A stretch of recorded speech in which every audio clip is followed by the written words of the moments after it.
estratégia do dia. O podcast original da Bloomberg Linha. Oi, como que foi de carnaval? Ficou de boa em casa? Foi pra bloquinho? Tá de ressaca? Quer que eu fale um pouco mais baixo pra não te incomodar? Pera, será que na verdade tem alguém ouvindo hoje o podcast? Nunca dá pra saber, já que é quarta-feira de cinzas, né? Sei lá, se você tá indo pro trabalho, se você tá de folga, se você entra depois do almoço.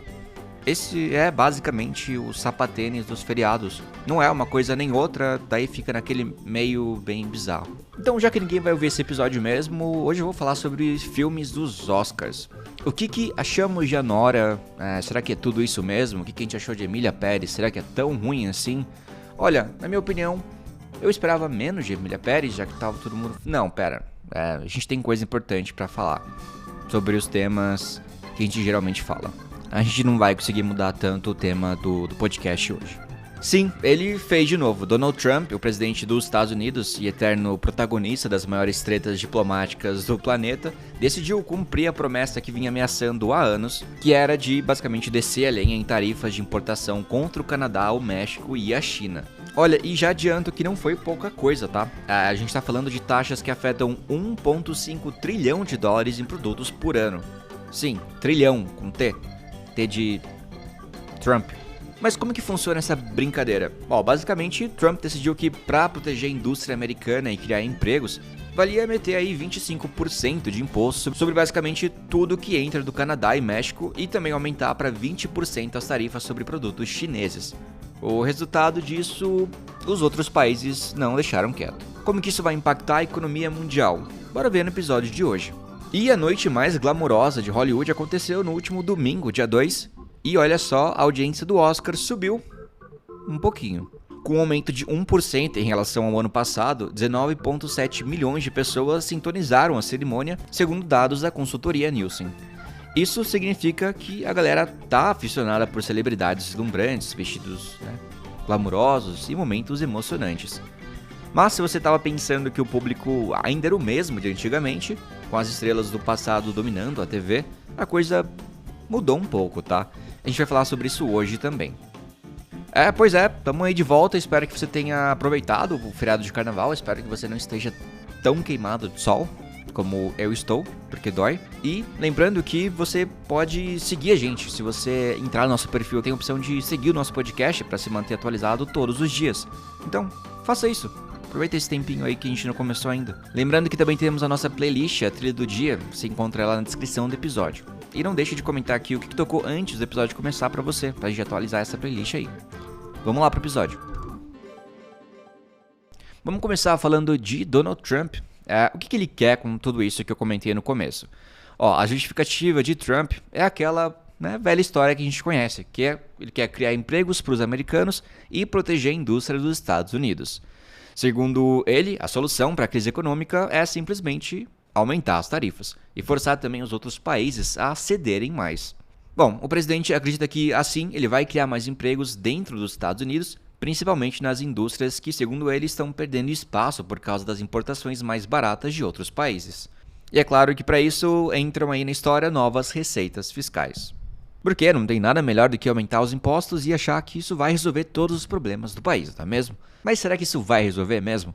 Olha, especialistas dizem que isso pode sair mais caro do que ele imagina. Vamos entender. Bom, é de se esperar que os países afetados não iam ficar de braços cruzados. O Canadá, que é praticamente o irmão do lado ali, anunciou tarifa de 25% sobre 107 bilhões de dólares de produtos americanos. Isso inclui desde carros e caminhões até produtos agrícolas e materiais de construção. Tudo vai ser taxado. O Canadá está realmente disposto a fazer a revanche e sua postura foi a mesma que a de Inês Brasil. Se me atacar, eu vou atacar. Sim, ouvimos Inês Brasil num podcast da Bloomberg Linha, por favor, não falem isso pro meu chefe. O primeiro-ministro Justin Trudeau não perdeu tempo e deixou claro que o Canadá não vai engolir essa história toda. A China já, por sua vez, entrou na dança com tarifas de até 15% sobre produtos dos Estados Unidos, focando especialmente na agricultura. O que tem tudo a ver porque a galera do campo é teoricamente o time que mais apoia o Trump. Mas a China não parou por aí. Ela também bloqueou exportações de algumas empresas americanas de defesa. Ou seja, a coisa ficou séria. E o México? Bom, se não bastasse Emília Pérez para os nossos irmãos, ainda tiveram novas tarifas, mas eles estão na fase de espera. A presidente mexicana, Claudia Sheinbaum, afirmou que vai aguardar para ver o que Trump vai fazer antes de tomar qualquer medida mais agressiva. Mas e os americanos? O quão impactante vai ser essas tarifas para o país? Aqui é onde o papo fica interessante, tá? Ou dramático, dependendo do ponto de vista. Essas tarifas vão impactar diretamente o bolso dos americanos comuns. O governo dos Estados Unidos estima que os consumidores possam pagar até $2.000 a mais por ano com essas tarifas. Então, se você, por acaso, ouve a gente dos Estados Unidos, né, se prepara aí, porque você vai ter que abrir um pouco mais a carteira. Além disso, o impacto nas indústrias automotivas vai ser brutal. As fábricas de carro que operam entre os 3 países, os Estados Unidos, Canadá e México, vão ter que lidar com as cadeias de suprimentos afetadas, o que pode gerar mais custos.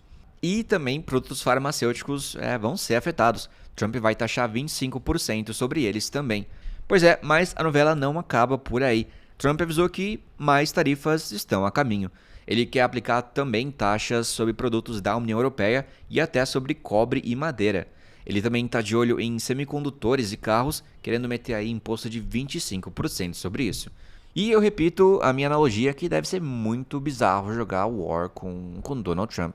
Deve ser difícil. Agora, não pense que o mercado ficou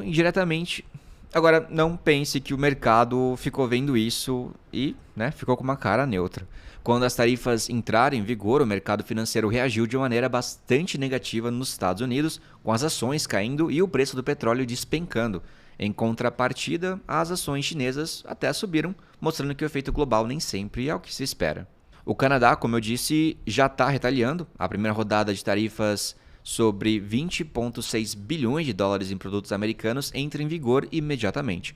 E tem mais, daqui a 3 semanas vem mais uma rodada com produtos que incluem carros, aço, alumínio e outros itens pesados. Trudeau não tá de brincadeira e vai pro confronto direto porque, segundo ele, a decisão de Trump é injustificada e não será ignorada. A China, por sua vez, ainda está sendo cuidadosa nas suas retaliações, mas ninguém acha que vai continuar assim para sempre. No entanto, o governo chinês se absteve de grandes ações drásticas, querendo evitar que a situação escalasse para uma guerra comercial total. Será que eles estão esperando o momento certo aí para dar o golpe mais forte? A gente vai descobrir isso nos próximos dias, semanas, meses. Vamos ver. E vocês aí, vocês assistiram o Oscar? Vocês conseguiram ficar acordados até o final? Eu confesso que eu assisti até o final pela primeira vez, obviamente porque o Brasil estava na disputa aí de 3 categorias. E que surpresa agradável tivemos nós e também surpresa difícil de engolir, né? Confesso que eu tinha expectativas aí no Oscar de melhor atriz, mas quem sabe numa próxima. Bom, o lance é que a transmissão do Oscar na noite de domingo teve um aumento de 1% na audiência em comparação com o ano passado, de acordo com um levantamento da consultoria Nielsen. A premiação foi transmitida pela rede ABC da Walt Disney e pela primeira vez pelo serviço de streaming Hulu. Embora a opção de streaming provavelmente tenha aumentado o número de telespectadores, dezenas de milhares de assinantes relataram aí problemas de acesso ao serviço durante a cerimônia. Como você deve ter ouvido falar, o filme Anora, um drama lançado pela distribuidora independente Neon, sobre uma profissional do job, que se casa com o filho de um oligarca russo, levou para casa o prêmio de melhor filme.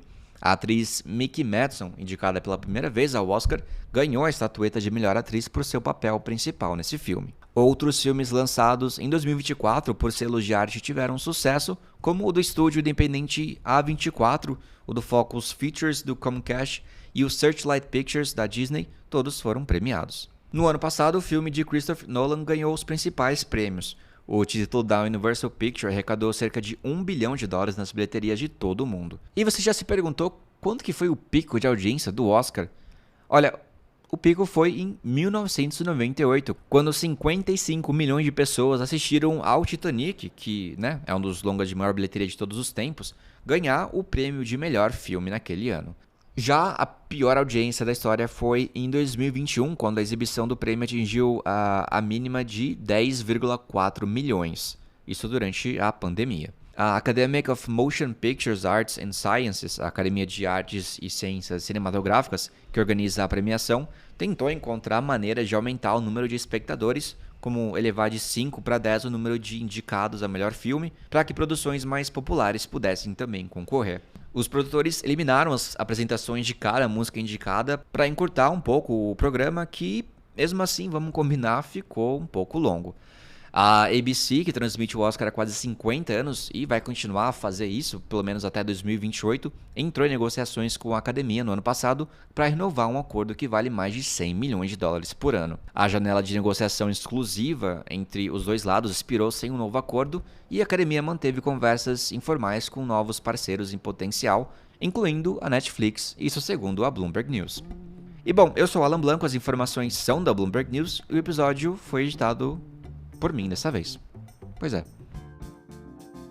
E bora dar uma olhada nos comentários do último episódio. Eu tinha perguntado qual sistema de interação vocês usam no trabalho, se vocês usam Slack, Teams.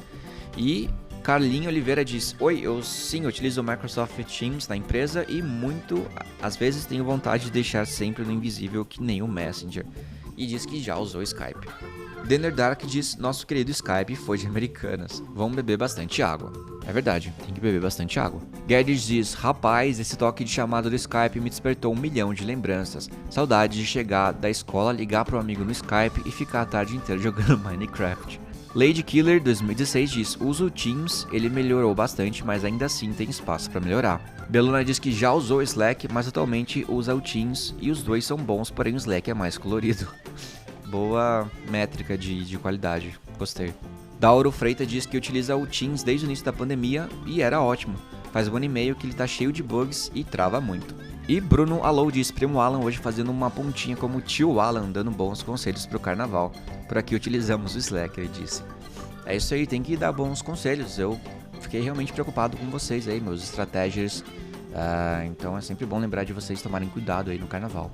Bom, gente, eu vou ficando por aqui. Muito obrigado pela audiência mais uma vez e até o próximo episódio. Até lá. Tchau, tchau.